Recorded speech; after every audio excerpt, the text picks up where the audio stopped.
अब शुरुआत दो तस्वीरों के साथ। दो अलग अलग तस्वीरें, उपलक्ष्य एक रामनवमी का। देश भर में भगवान श्री राम का जन्मोत्सव धूमधाम से मनाया गया। खासकर अयोध्या जी में अद्भुत नजारा दिखा जब दोपहर ठीक 12 बजे सूर्य भगवान ने अपनी किरणों से रामलला के मस्तक पर सूर्याभिषेक किया। लेकिन दो तस्वीरें जरा देखिए। अयोध्या के साथ यूपी का संभल और बाकी शहरों में रामलला की शोभा यात्रा निकाली गई। लेकिन झारखंड और महाराष्ट्र में बीती रात शोभा यात्रा के दौरान नफरती पत्थरबाजी हावी हुई। मैं दिखाता हूं आपको कैसे यूपी में योगी मॉडल हिट रहा, जबकि महाराष्ट्र झारखंड में कट्टरपंथी गुट एक्टिव नजर आया।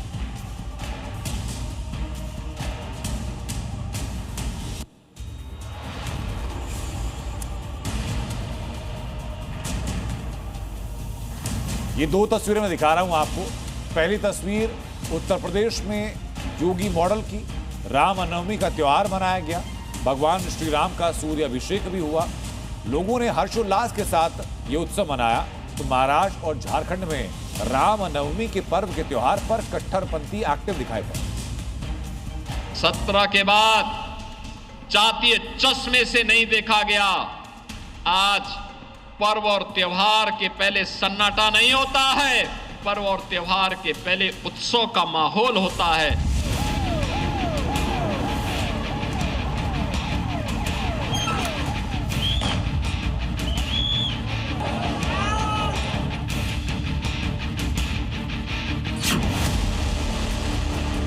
योगी की चेतावनी के बाद यूपी में रामनवमी का त्योहार सख्त सुरक्षा इंतजामों के बीच पूरी तरह शांतिपूर्ण तरीके से मनाया गया।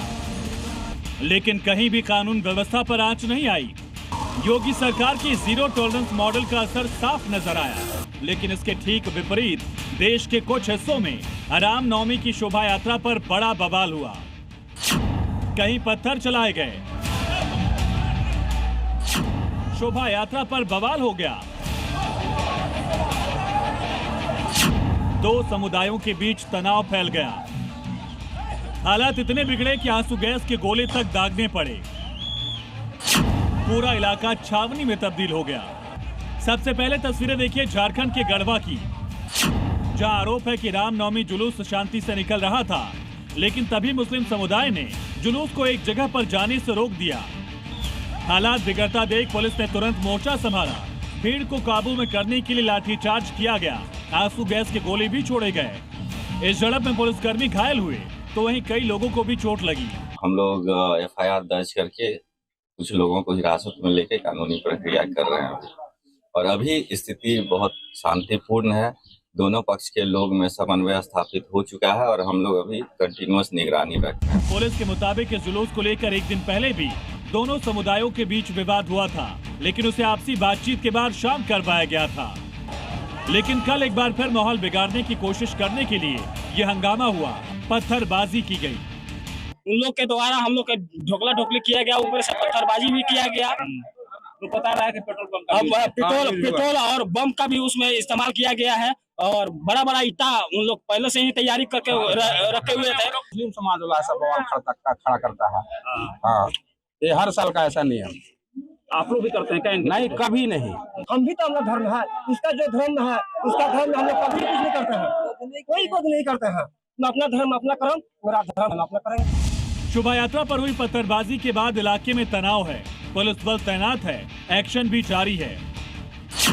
पुलिस ने अब तक मामले में 12 से ज्यादा उपद्रवियों को हिरासत में लिया। दर्जनों मोटरसाइकिल जब्त की। सारे फोर्स हम लोग का डिप्लॉयड है यहाँ पे और दोनों पक्षों से वार्ता भी हुई है, बात हुई है और दोनों पक्षों ने आश्वासन दिया है कि किसी प्रकार की तनाव का माहौल अब नहीं है और हम लोग एहतियातन फोर्स भी काफी लोग डिप्लॉयड हैं और रात में से ही हम लोग कैंप किए हुए हैं और किसी प्रकार का कोई अभी तनाव नहीं। साथ ही पुलिस ने साफ किया कि झांकी पर पथराव करने वाले किसी भी दोषी को बख्शा नहीं जाएगा। मुस्लिम समाज के 13 लोगों को हिरासत में लिया गया है, वही हिंदू समाज के 6 लोगों को हिरासत में लिया गया है। दर्जन मोबाइल लगभग जब्त किया गया है, कई सारे बाइक्स भी जब्त किए गए हैं। अभी देखना होगा कि प्रशासन, आज नवमी है, आज का जुलूस हिंदू समाज के लोग निकालते हैं या नहीं निकालते हैं। इसके अलावा बड़ा बवाल अहिला नगर में भी हुआ, जहां जैसे ही शोभा यात्रा सैयद बाबा दरगाह चौक पर पहुंची, बवाल हो गया। आरोप है कि यहाँ दरगाह के बाहर से शोभा यात्रा पर पत्थर फेंके गए। इसमें 3 लोग घायल हो गए। बाद में पुलिस ने मोर्चा संभाला, हालातों पर काबू पाया। लेकिन सवाल यही है कि आखिर राम के भक्तों पर ये नफरती पत्थर क्यों? ब्यूरो रिपोर्ट, जी मीडिया। झारखंड और महाराष्ट्र में शोभा यात्रा पर पत्थरबाजी से भड़के संभल के हिंदू, क्योंकि संभल में आज बेहद शांति से शोभा यात्रा निकली। संभल के लोग बोले महाराष्ट्र और झारखंड के उपद्रवियों का इलाज सिर्फ योगी मॉडल। संभल की नजीर पेश करते हुए कहा कि योगी मॉडल से ही आज संभल में पूर्ण शांति है।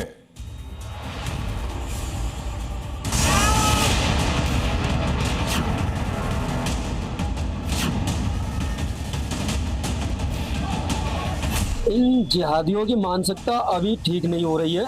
इन जिहादियों का केवल एक ही इलाज है कि बुलडोजर कार्रवाई और सीधे इनका एनकाउंटर।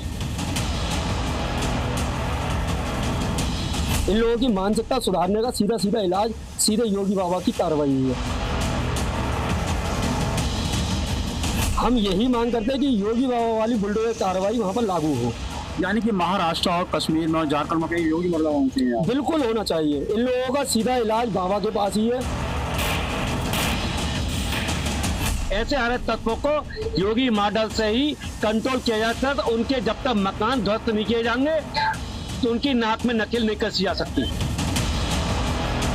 आज जो है संभल में हमारे कितना शांति है। संभल क्या पूरे उत्तर प्रदेश में, क्यों कि माननीय योगी जी का कानून एक लॉ एंड ऑर्डर उनका एक सेकुलर सख्त है। पवित्र कार्यक्रम में दंगा फसाद करना, अवरोध करना, पथराव करना और बिना फालतू में लड़ाई झगड़ा करना, मारकाट करना, इनके लिए किसी भी प्रदेश में और पूरे भारत में योगी मॉडल की सख्त आवश्यकता है। मैं इसका पूरा सपोर्ट करता हूँ। जो भी हिंदू पे पथराव वगैरह करते हैं, इनका टारगेट केवल जिहाद फैलाना है। हर समय जिहाद को हर समय आगे करना है। हिंदुओं को टारगेट कर रहे हैं। बाबा का बुलडोजर और सख्त से सख्त कार्रवाई होनी चाहिए।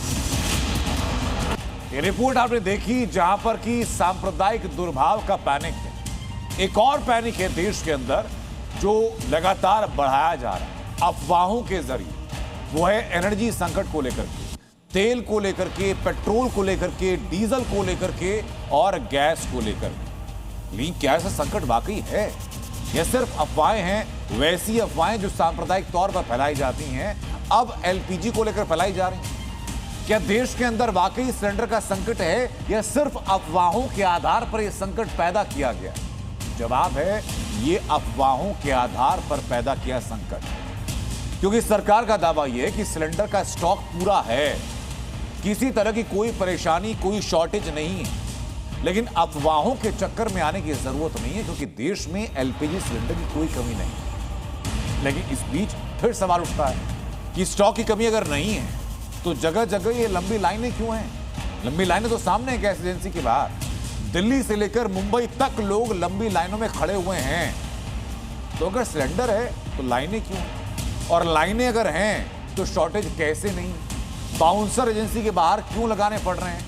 इनका जवाब जानने के लिए ग्राउंड इन्वेस्टिगेशन की जरूरत थी। तो देश के अलग अलग शहरों से ये ग्राउंड इन्वेस्टिगेशन रिपोर्ट मैं आपको दिखाता हूं।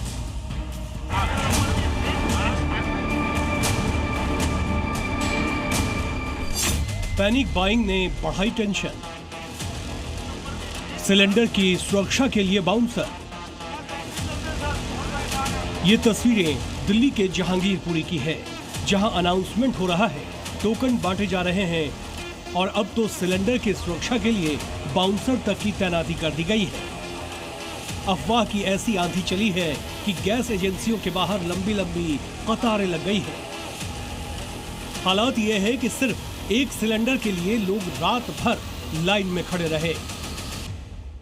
तस्वीरें दिल्ली के जहांगीरपुरी इलाके की है और ये लाइन जो आप देख रहे हैं किसी भंडारे की लाइन नहीं है, रेलवे टिकट लेके लाइन नहीं है, बल्कि ये लाइन है उन लोगों की जो खाना बनाने के लिए गैस लेना चाहते हैं और गैस को लेकर लगातार परेशानी हो जा रही है, खास तौर पर एलपीजी गैस को लेकर। और कुछ लोग सुबह 3 बजे से ये लाइन जो लगा हुआ है ये सिर्फ टोकन लेने के लिए लाइन है, किसी के पास आप गैस सिलेंडर नहीं देंगे। राजधानी दिल्ली के जहांगीरपुरी में हालात बेकाबू होते दिख रहे हैं। गैस एजेंसी खुलने से पहले ही सैकड़ों लोगों की लाइन लग जा रही है। हर चेहरे पर एक ही चिंता, कहीं सिलेंडर खत्म न हो जाए। लाइन इतनी लंबी है कि उसका कोई अंत नहीं दिखता। जैसे जैसे वक्त बढ़ रहा है, भीड़ और बेकाबू होती जा रही है। जब हालात एजेंसी मालिक के कंट्रोल से बाहर होने लगे तो भीड़ को संभालने के लिए बाउंसर बुलाने पड़े। आप लोग को यहाँ पर क्यों लगाया गया है? सर, ये पब्लिक कोऑपरेट नहीं करती। एक जेंट्स ने तो मेरा हाथ मरोड़ दिया, कहते हैं मैं बिना लाइन के घुस के दिखाऊंगा, तो रोक के दिखा। लेकिन ये तो मैं पहली बार देखा हूँ कि गैस एजेंसी के बाहर बाउंसर भी लगाया गया। कोऑपरेट नहीं कर रही, जेंट्स कोऑपरेट नहीं कर रहे, बहुत बदतमीजी कर रहे हैं हमारे साथ। हाथ मरोड़ दिया, घड़ी तोड़ दी, कहते हैं घुस के दिखाऊंगा। लेकिन जो पब्लिक है उनका कहना है कि आप लोग रोक रहे हैं, आप लोग इनको इसलिए रोक रहे हैं। जो पब्लिक सुबह 4 बजे आई है और 10 बजे तैयार होकर आके बीच में घुसेंगे, सर हम उनको रोक रहे हैं, इनको नहीं रोक रहे। क्या दिल्ली में सच में सिलेंडर का संकट है या फिर पैनिक बाइंग की वजह से हालात बिगड़ रहे हैं? ये जानने के लिए जी न्यूज की टीम जहांगीरपुरी के बाद संगम बिहार इलाके में पहुंची। यहाँ भी सिलेंडर के लिए लंबी लंबी कतारें नजर आई। रसोई गैस को लेकर हाहाकार मची है, ऐसी आवाज हर जगह से उठ रही है। इसकी रियलिटी क्या है, क्या ये सच है या अफवाह है, ये जानने के लिए जी मीडिया नेटवर्क की टीम दिल्ली के संगम बिहार में पहुंची है। यहाँ आपको दिखा दें, शहरावत गैस सर्विस है। यहाँ पर जब हम पहुँचते हैं तो हम देखते हैं कि एक लाइन लगी है। महिलाएं, बुजुर्ग, सब लोग, हर श्रेणी हर वर्ग के लोग जो है वो लाइनों में आपको दिखाई देंगे। और ये सुबह से यहाँ पर लाइनें जो है वो लगी हुई है। वहाँ मौजूद लोगों ने यहाँ तक दावा किया कि एलपीजी सिलेंडर की कालाबाजारी हो रही है और एक सिलेंडर की ब्लैक मार्केटिंग 5,000 रुपए में हो रही है। मोहम्मद साहब, जब सरकार ने बोल दिया 25 दिन में आप बुक करिए, आ जाएगी गैस, तो अब ये लाइन आ नहीं रही है। वहाँ से कंटिन्यू बोल रहा है कि आ रहा है गैस, लेकिन हम लोग कितना दिन से परेशान, मुश्किल से हो गया 15 दिन 20 दिन हो गया परेशान हो गए। बुक ही नहीं हो रहा है, बुक करते थक गए। बुक ये पर्ची है 23 फरवरी की पर्ची है ये, ठीक है ना। मैंने डीएसी नंबर लिया, मेरा पेमेंट हुआ, मेरा सिलेंडर डिलीवर हुआ।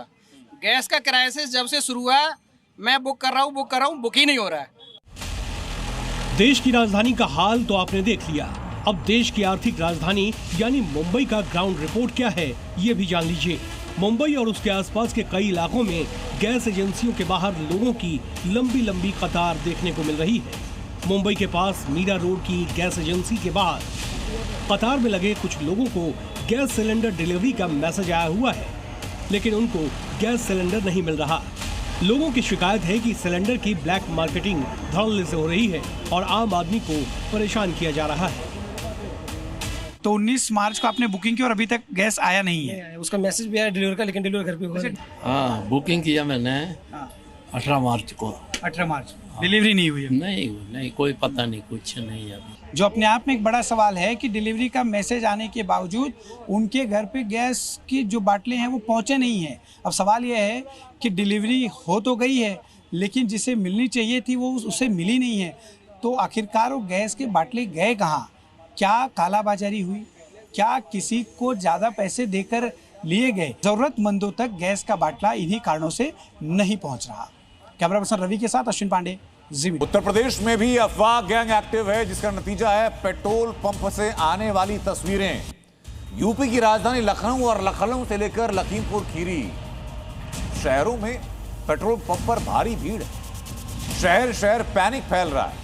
लोग गाड़ियों का टैंक फुल कराने के बाद बड़े बड़े ड्रम लेकर तेल लेने पहुंच रहे हैं। ये मेरे पीछे जरा तस्वीर देखिए, ये तस्वीर पेट्रोल पंप के सामने की है, जो सामने आ रही है। सामने की अगर ये नक्शा हम हटाएं और सीधे तस्वीर हम दिखा पाएं, मैं दिखा देता हूं दर्शकों कि ये तस्वीरें हैं जो लखनऊ से लखीमपुर खीरी तक सामने आ रही हैं। अफवाहबाजों के खिलाफ सीएम योगी और उनकी फोर्स एक्टिव है। सीएम योगी का मैसेज बिल्कुल साफ है कि जो अफवाह फैलाएगा, पैनिक फैलाएगा, उसके खिलाफ कड़ा एक्शन। देश में न गैस की किल्लत है, न पेट्रोल डीजल की कमी है तो सिर्फ धैर्य, क्योंकि अफवाह गैंग पूरे देश में एक्टिव है और अफवाह ऐसी उड़ी कि लोग कामकाज छोड़कर पेट्रोल पंप और गैस एजेंसीज की तरफ भाग रहे हैं। कोई गैलन और ड्रम लेकर, कोई जनरेटर लेकर पेट्रोल पंप पहुंच गया। ऐसे हालात किसी एक जगह नहीं बल्कि यूपी, एमपी समेत तमाम राज्यों में पैनिक बाइंग का असर दिखाई। उत्तर प्रदेश के बस्ती में एक शख्स अपनी बाइक या कार नहीं बल्कि 1000 लीटर की सफेद रंग की पानी की टंकी सर पर उठाकर पेट्रोल पंप पहुंचा ताकि तेल लेने के लिए बार बार परेशान ना होना पड़े। जरा यूपी के देवरिया की आज की तस्वीर देखिए। पेट्रोल पंप के बाहर गाड़ियों की लंबी कतार है। एक शख्स गैलन लेकर डीजल लेने पहुंचा। जब पेट्रोल पंप कर्मचारी ने गैलन में डीजल देने से इनकार किया तो एक कदम और आगे बढ़ा, घर से जनरेटर लेकर पेट्रोल पंप आ गया। उधर अफवाह गैंग का असर लखीमपुर खीरी में दिखा। जिले के हर पेट्रोल पंप पर लंबी लाइनें। यहां भी लोग पेट्रोल डीजल स्टोर करने के लिए गाड़ियों के साथ बड़े बड़े ड्रम लेकर पहुंच रहे हैं। कोई ट्रैक्टर ट्रॉली के लिए कैन में डीजल मांग रहा है, कोई जनरेटर का बहाना बना रहा है। क्या जरूरत थी जो इतना कर लेना पड़ा? जरूरत क्या, आप जैसे ट्रॉली गन्ने उन्ने ले जाते हैं तो उसी के लिए जरूरत है ना। तो वहीं लखनऊ के अलग अलग पेट्रोल पंप पर पेट्रोल डीजल के लिए गाड़ियों की लंबी कतार है। हर कोई अपनी गाड़ी के टैंक फुल कराने की जुगत में। आप तस्वीर देखिए तो यहाँ पे मोटरसाइकिल सवारों की लाइन लगी हुई है पेट्रोल भराने के लिए। इसके अलावा आधा किलोमीटर तक गाड़ियों की लाइन लगी हुई है। हम बात करते हैं लोगों से कि क्या वो कह रहे हैं क्यों लाइन में लगे हैं? पेट्रोल के लाइन में लगे हैं। सरकार तो लगातार एडवाइजरी जारी कर रही है कि पेट्रोल डीजल हमें तो जरूरत है ना। अभी अगर मान लीजिए हमें अभी पेट्रोल मेरे गाड़ी में नहीं है, हमें कहीं जाना है, काम है वगैरह है, तो मुझे तेल चाहिए तो मैं क्या करूँगा? रूटीन में आए हुए हैं। रूटीन में आया हूँ, लेकिन कल से लाइन में लगा हुआ हूँ, अभी तक तेल नहीं मिला। बाराबंकी में पैनिक के चलते लोगों की भीड़ कम नहीं हो रही। पेट्रोल पंप पर सैकड़ों लोग अपनी गाड़ियों की टंकी फुल कराने पहुंचे, जिससे अफरा तफरी मची। हालात बिगड़ते देखे तो अधिकारियों ने लोगों को समझाने के लिए माइक पर अनाउंसमेंट किया। पुलिस ने मोर्चा संभाला, लेकिन इतने के बावजूद लोगों की भीड़ कम नहीं हो रही। लोग बार बार गाड़ियों में तेल भराने पहुंच रहे हैं। हालांकि सरकार साफ कह रही है कि देश में पेट्रोल डीजल की कोई कमी नहीं, बावजूद इसके लोग बेवजह ड्रम में डीजल जमा कर रहे हैं और ये सब हो रहा है अफवाह की वजह से। लिहाजा योगी सरकार अफवाह गैंग के खिलाफ सख्ती के मूड में है। कुछ लोग हैं जो अफवाह फैला करके माहौल खराब करना चाहते हैं। कुछ लोग हैं अव्यवस्था पैदा करने का प्रयास कर रहे हैं। अफवाह फैलाने वालों के खिलाफ यूपी सरकार ने एडवाइजरी जारी की, जिसमें कहा गया कि पेट्रोल पंप पर अनावश्यक भीड़ न लगाएं, तेल गैस के लिए पैनिक का माहौल ना बनाएं, अफवाहबाजों पर एक्शन लिया जाएगा, घबराहट में पेट्रोल गैस की खरीदारी ना करें, पेट्रोल डीजल का पर्याप्त स्टॉक है, पेट्रोल पंप पर मांग के मुताबिक आपूर्ति हो रही है। केंद्र सरकार ने भी देश में 60 दिनों का तेल स्टॉक और 30 दिनों के लिए एलपीजी आपूर्ति की पूरी व्यवस्था का दावा किया। ऐसे में लोगों को घबराहट में पेट्रोल डीजल या एलपीजी गैस सिलेंडर को जमा करके रखने की जरूरत नहीं। देश में पेट्रोल डीजल का कोई संकट नहीं, बस लोग अफवाह को सच ना माने। ब्यूरो रिपोर्ट, जी मीडिया। अब मैं आपको दो तस्वीरें दिखाने जा रहा हूं। दोनों तस्वीरें गोरखपुर से आई। पहली तस्वीर है गोरखनाथ धाम से, जहां सीएम योगी आदित्यनाथ नवरात्रि के मौके पर पहुंचे। बच्ची मिलने आई तो उसके हाथ में बुलडोजर वाला खिलौना था, बड़े प्यार से सीएम को गिफ्ट किया। तो दूसरी तस्वीर बुलडोजर का रौद्र अवतार, जिसने गोरखपुर में एक अवैध मजार को नेस्तनाबूद किया।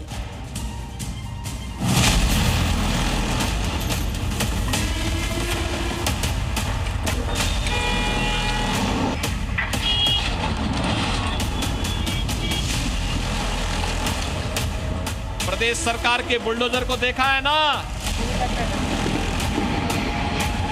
आप देखते होंगे ना उत्तर प्रदेश का बुलडोजर जब चलता है, अच्छे अच्छे माफियाओं की गर्मी शांत कर देता है।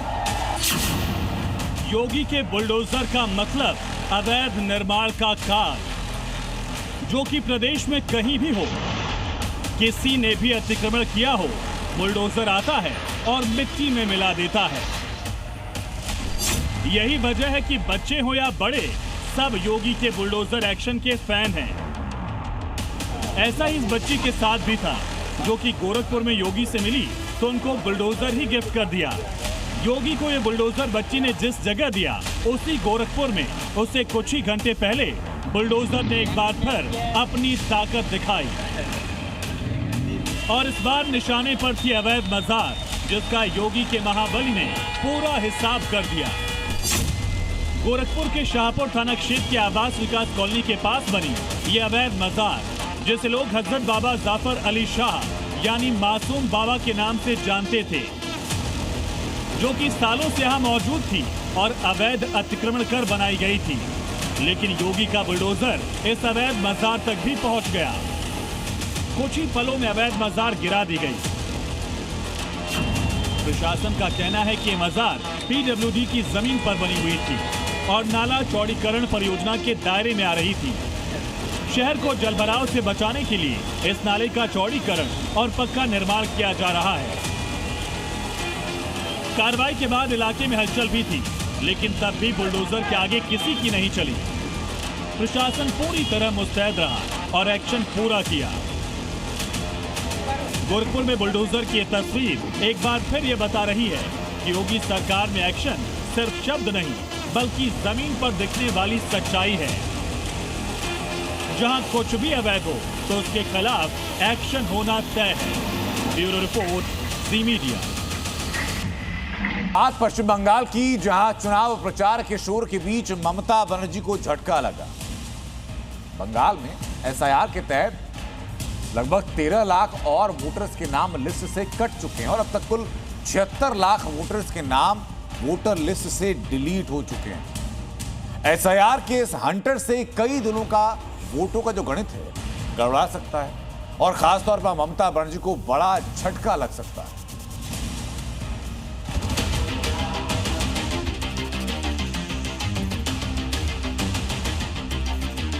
76 लाख वोटर्स के नाम कटे। बंगाल में किसका बिगड़ेगा खेल?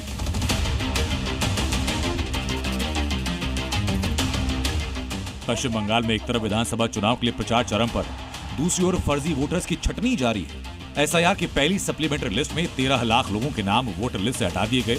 आंकड़ों के अनुसार अब तक कुल 76 लाख लोगों के नाम वोटर लिस्ट से बाहर हो चुके हैं। इसके अलावा अभी 28 लाख नामों पर फैसला आना बाकी। न्यायिक अधिकारी इन मामलों को निपटाने में लगे हैं। पहले 32 लाख लोगों का डिस्पोज ऑफ हुआ था, जो डॉक्यूमेंट अंडर एजुकेशन था। 60 लाख में 32 लाख लोगों का डिस्पोज ऑफ हुआ था। 32 लाख में कुल मिला के अप्रॉक्सीमेटली 40% नाम डिलीट हुआ था। उस हिसाब से लगभग 13 लाख लोगों का नाम डिलीट हुआ है। तो इस हिसाब से 63,66,000 से 13 लाख और अगर हम जोड़ दें तो 76 लाख क्रॉस करता है। 76 लाख क्रॉस करके अभी जो आंकड़ा है 76 लाख के आसपास नाम डिलीटेड हो चुका है। सीएम ममता पहले ही वोटर्स के नाम काटने से लेकर केंद्र सरकार और चुनाव आयोग पर हमलावर। पश्चिम बंगाल में एसआईआर को लेकर हंगामा भी हुआ। खुद सीएम ममता ने कोलकाता में चुनाव आयोग के खिलाफ धरना दिया। ममता का आरोप था कि एक खास समुदाय के वोट काटने की कोशिश है, लेकिन चुनाव से ठीक पहले 76 लाख वोटर्स के नाम कटने से बड़े सवाल खड़े हो रहे हैं। सवाल ये कि क्या सत्ता में बने रहने के लिए बांग्लादेशियों के फर्जी वोटर कार्ड बनाए गए थे? बीजेपी वोटर लिस्ट से अभी और नाम हटने का दावा कर रही है। अभी जो बचे हुए हैं वोटर्स, उसमें भी बहुत ज्यादा नाम बाद जाने वाला है, आधा का लगभग। तो इसीलिए 1 करोड़ के आसपास हम जो बोल रहे हैं उधर ही जाएगा। तो और जो जेन्युइन वोटर उनको नाम आ जाएगा, वोट भी दे पाएंगे। दरअसल स्पेशल इंटेंसिव रिवीजन के दौरान 32 लाख नाम जांच के दायरे में आए थे, जबकि एसआईआर प्रक्रिया के दौरान पहले ही करीब 63 लाख लोगों के नाम वोटर लिस्ट से हटा दिए गए। अब 13 लाख वोटर्स के नाम हटने से कुल संख्या बढ़कर करीब 76 लाख हो चुकी है। इसके पहले चुनाव आयोग ने सोमवार को पहली सप्लीमेंट्री लिस्ट जारी की, जिसमें 10 लाख नाम अपलोड किए गए। आज रात तक एक और सप्लीमेंट्री लिस्ट आ सकती है, जिससे बंगाल का सियासी पारा हाई है, क्योंकि वोटर लिस्ट से लाखों नाम हटना मतलब ममता बनर्जी के लिए बड़ा झटका। कोलकाता से आर दीप्तो बनर्जी के साथ ब्यूरो रिपोर्ट, जी मीडिया। जम्मू कश्मीर की सियासत में मिडिल ईस्ट की जंग की गूंज। जम्मू कश्मीर विधानसभा से लेकर जम्मू कश्मीर की सड़कों तक ईरान के समर्थन में आवाज बुलंद है, नारेबाजी। आयतुल्लाह अली खामनी की मौत को लेकर के प्रदर्शन हुआ। नेशनल कॉन्फ्रेंस के नेता खामनी की तस्वीर लेकर सदन के अंदर पहुंचे और समर्थन में नारेबाजी की। नेशनल कॉन्फ्रेंस के नेताओं ने खामनी के पोस्टर भी लहराए।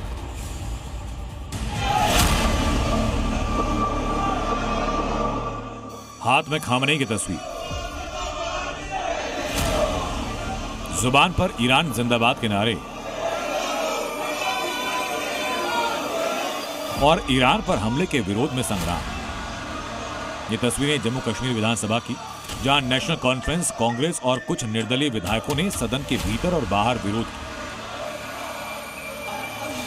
ये विधायक हाथों में आयतुल्ला अली खामनेई की तस्वीर लेकर पहुंचे और इजराइल के खिलाफ नारेबाजी शुरू की। विरोध सिर्फ यहीं तक नहीं, अमेरिका, इजराइल और ईरान के बीच जारी तनाव को लेकर हंगामा हुआ। मिडिल ईस्ट में जंग की गूंज जम्मू कश्मीर विधानसभा में गूंजी और इसे वैश्विक न्याय का मुद्दा बताया गया।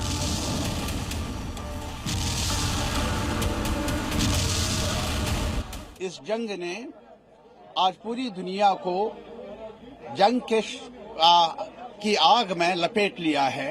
हमारे आवाम को, हमारे गवर्नमेंट ऑफ इंडिया को अब खुलकर इस जंग की मजम्मत करनी चाहिए। हंगामा बढ़ा तो बीजेपी के विधायक पीछे नहीं रहे। उन्होंने जम्मू में नेशनल लॉ यूनिवर्सिटी की स्थापना की मांग को लेकर जोरदार प्रदर्शन किया।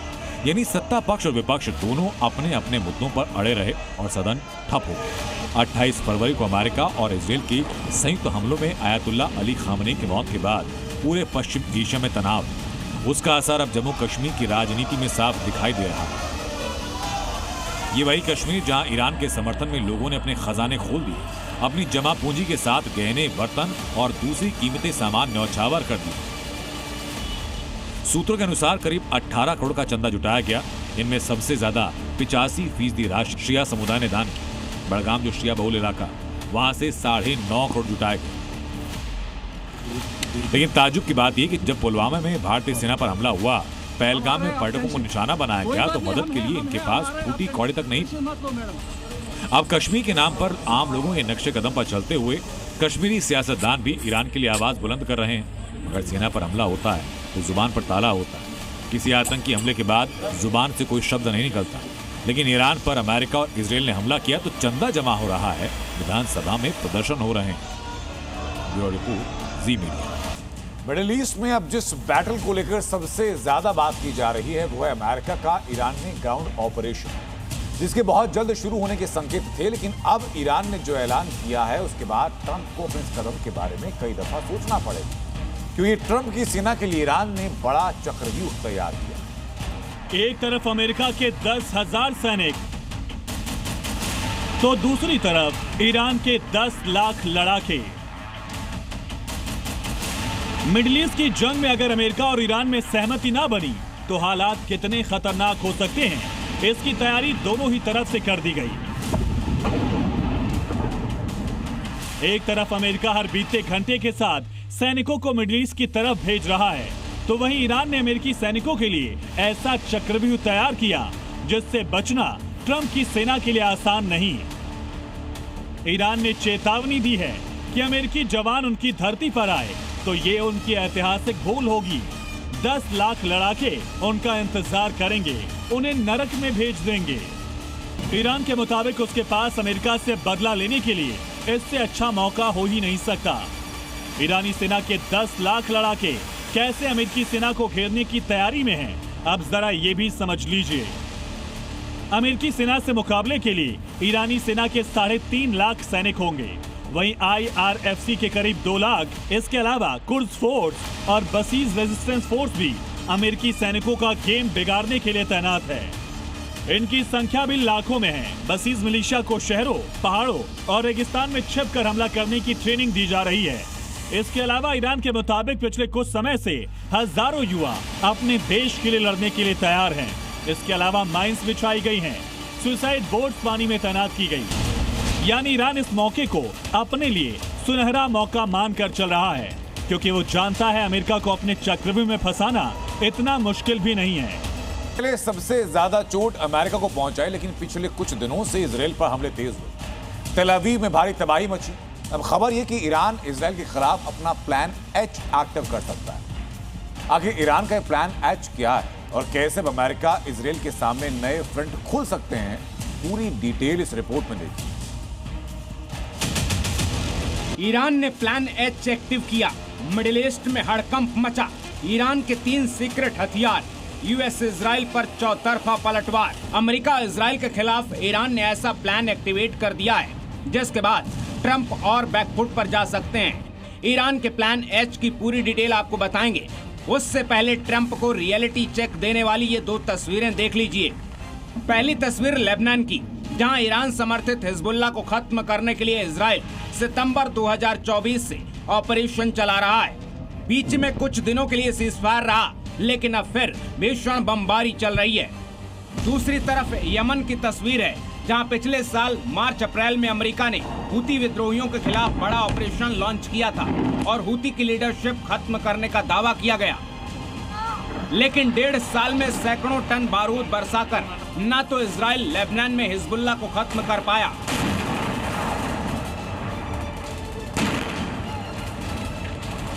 और न ही अमेरिका के हमलों से यमन में हूती विद्रोही कमजोर पड़े।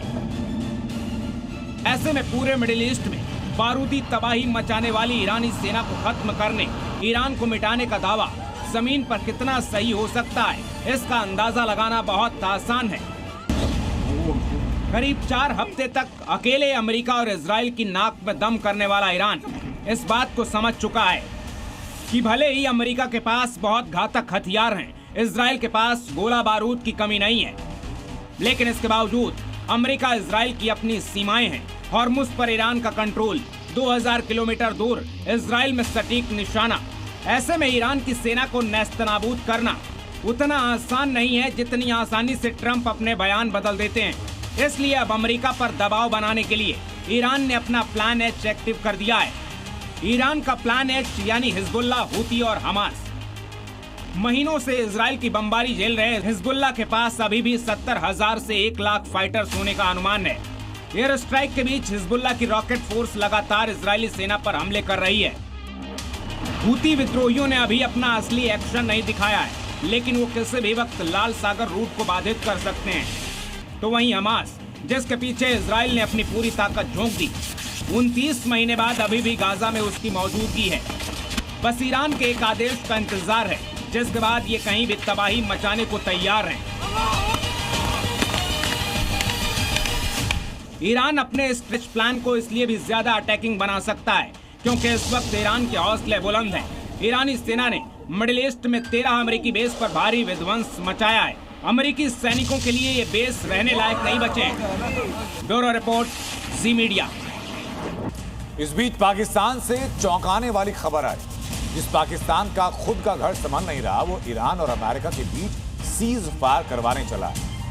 लेकिन जिस पाकिस्तान पर ट्रंप को भरोसा है, उस पर इजराइल को रत्ती भर भरोसा नहीं हो। इसीलिए तेहरान में पाकिस्तानी दूतावास के पास इजराइल ने बड़ा अटैक किया और इसी के बाद पाकिस्तान बिलबिला चुका है और इजराइल को धमकी दे रहा है।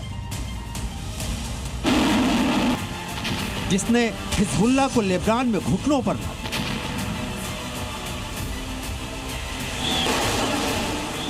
जो ईरान को लगातार चुनौती दे रहा है, ताबड़तोड़ हमले से पूरी खाड़ी को दहला रहा है।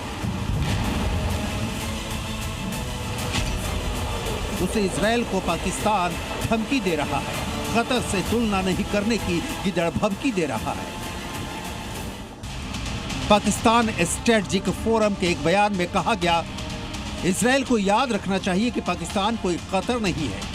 अगर दुनिया में कहीं भी हमारे राजनयिकों को कोई नुकसान पहुंचा तो हम उनकी बुरी तरह से धुनाई कर देंगे। पाकिस्तान ने यह धमकी तब दी जब तेहरान में पाकिस्तानी दूतावास के पास हमले की खबर आई। हालांकि पाकिस्तानी दूतावास सुरक्षित रहा, लेकिन पाकिस्तान तिलमिला गया और उसकी वजह क्या है, जरा उसे भी समझ लीजिए। पाकिस्तानी दूतावास के पास हमले ऐसे समय में हुए हैं जब पाकिस्तान अमेरिका और ईरान के बीच मध्यस्थता की कोशिश कर रहा है। अमेरिका के युद्ध के 15 सूत्री शर्तों को भी पाकिस्तान ईरान तक पहुंचा चुका है। शांति वार्ता के लिए इस्लामाबाद में मेजबानी के लिए भी तैयार है। हालांकि जिस पाकिस्तान पर ट्रंप अपना भरोसा दिखा रहे हैं, वो इजराइल को फूटी आंखों नहीं सुहाता।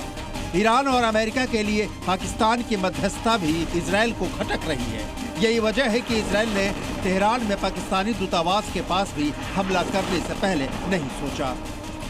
दरअसल इजराइल मानता है कि पाकिस्तान भरोसे के लायक नहीं है। इस मुल्क पर यकीन करना मुश्किल ही नहीं, नामुमकिन है। पाकिस्तान पर इस बयान के पीछे इजराइल के पास कई वजह हैं। पाकिस्तान निष्पक्ष मध्यस्थ की भूमिका निभाने में सक्षम नहीं। पाकिस्तान के एकीओ खान नेटवर्क ने ईरान को परमाणु तकनीक दी। इजराइल मानता है कि पाकिस्तान आतंकियों की पनाहगाह है। पाकिस्तान और ईरान के बीच पहले करीबी रिश्ते रह चुके हैं। पाकिस्तान अपने रणनीतिक हितों को पहले रखता है और वही देश अब मिडिल ईस्ट की जियोपॉलिटिक्स में पावर प्लेयर बनने की कोशिश कर रहा है, जबकि हकीकत यह है कि पाकिस्तान खुद अपने पड़ोसी तालिबान से लगातार पिट रहा है।